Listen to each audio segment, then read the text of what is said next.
All right. Okay, so notice on the bus, right? White woman got off the bus, crossed off the street. Only white woman walking up with her kid. And remember, school's not out yet, right? There's another one looking all sad, start moving her hands up. Look. Look. All right, she's looking at the other white woman up there with the kid. I tell you, they always, do this, right? And I keep showing you guys this.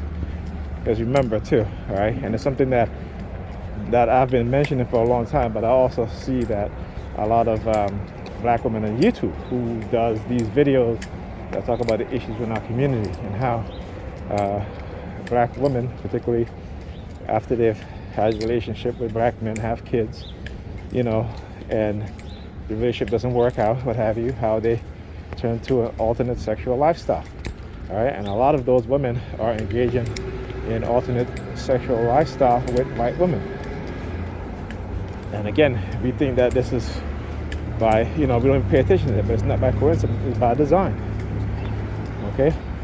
And using, I always tell, white women are white men's greatest allies. Okay?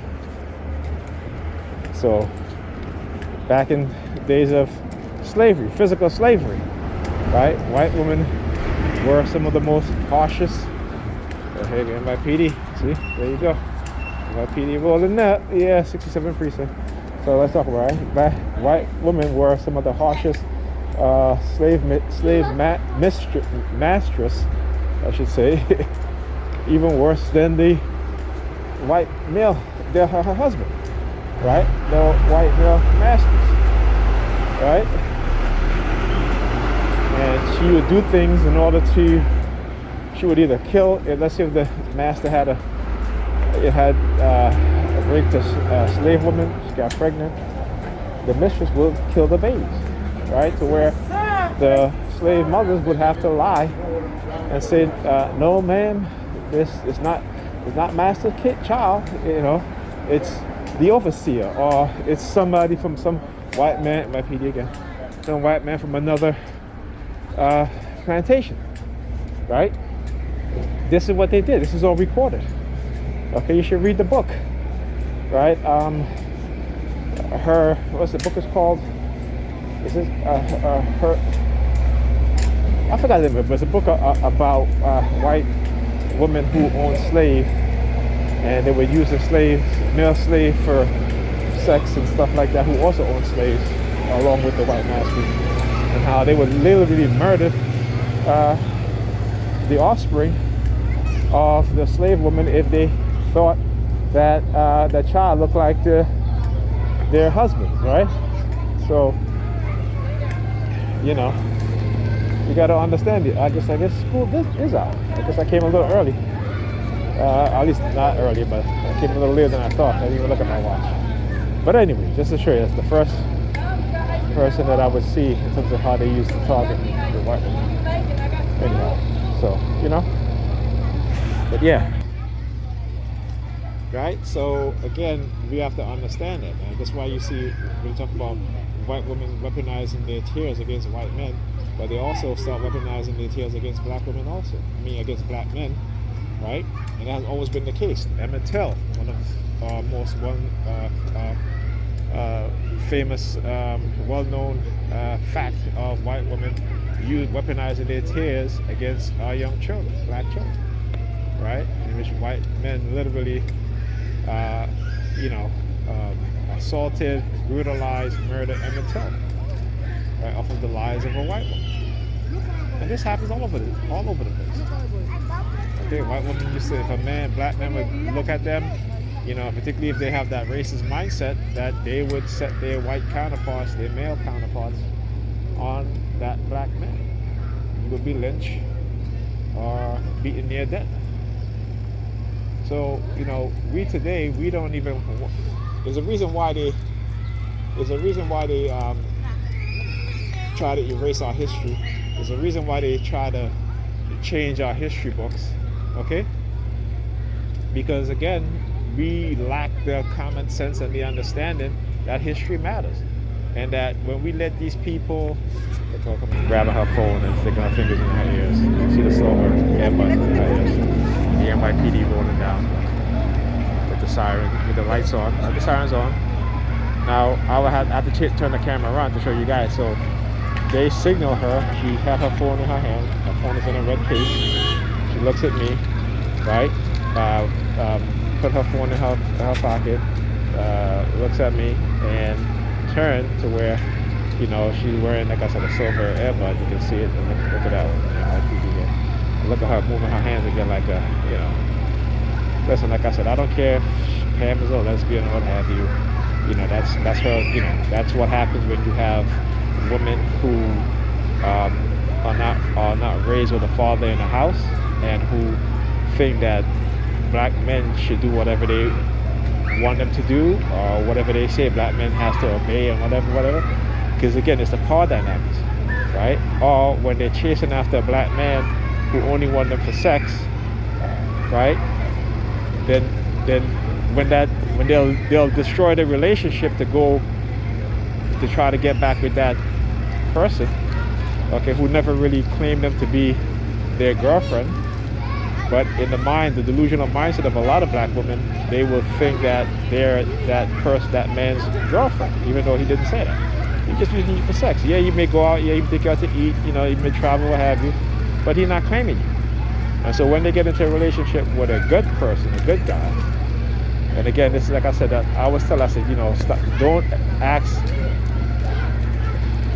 of others what you want, that you don't want others to ask of you. So if you cannot support others, then don't ask people to support you, right? And this was our relationship in terms of what I was going through. Me trying to sit her down and speak to her and try to say, okay, I'm trying this to see if this will help. Can you know, listen? No, I don't want to listen. I don't want to do this and that. You know. So anyway, but you guys know the story. You know, she cheated with her ex, what have you. She was telling me about, oh, we're in a relationship. I'm like, no, y'all was not in a relationship. Okay, I said, did he do what I do? Did he said, okay, after dating, that, hey, you know, I want to take this to the next level. I want to be serious about me and you. But, you know, you're my girl. You know, I'm your man, right? And you agree to that, right? He didn't do all of that. He didn't say all of that. So you claiming to be in a relationship with somebody who never claimed to be in a relationship with you. And again, that's the problem. And in their mind, again, as I said, I tell my sons to stay away from black Nigerian women with trauma, particularly if they're not raised with the fathers in the house. If their mothers let them do whatever they want and dress however they want, right? Stay away from it. Okay. Now I didn't know better. You know, like I said, I'm raised by women, but these women never taught me about women.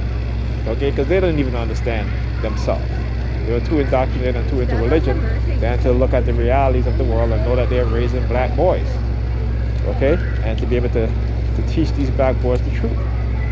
And this is the predominant. This is why black men, the Nigerian men in the community, are the way they are. It's not the only reason, but part of the reason, and it's a big reason.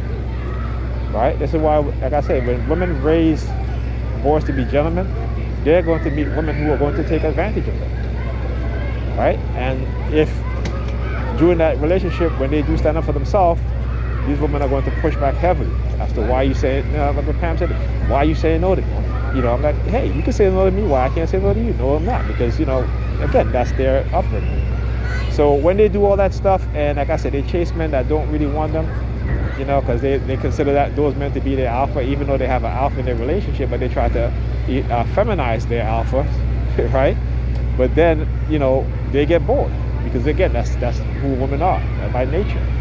That's why as men, don't change yourself in terms of you being an alpha for a woman. Don't be her best friend that she wants to talk to and try to feminize you.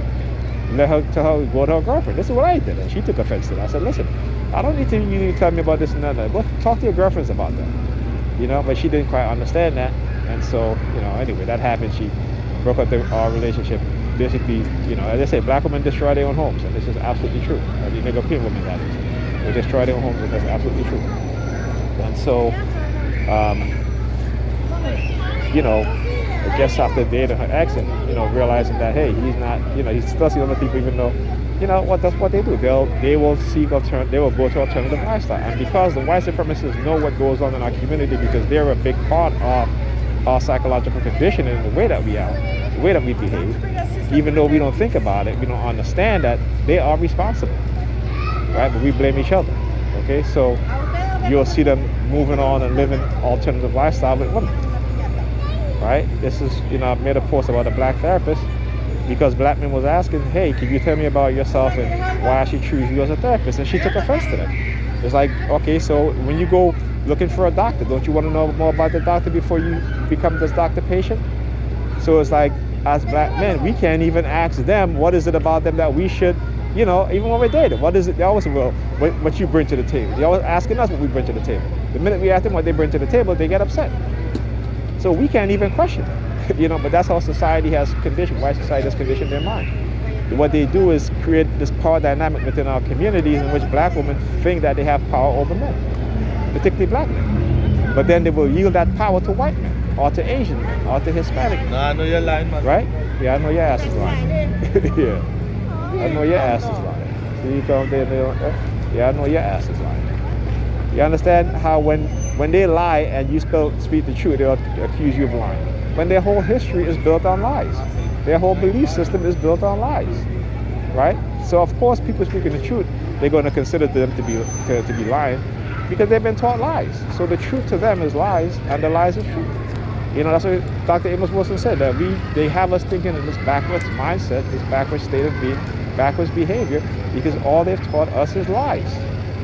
All right? So with that being said, I'll talk to you guys in the next video.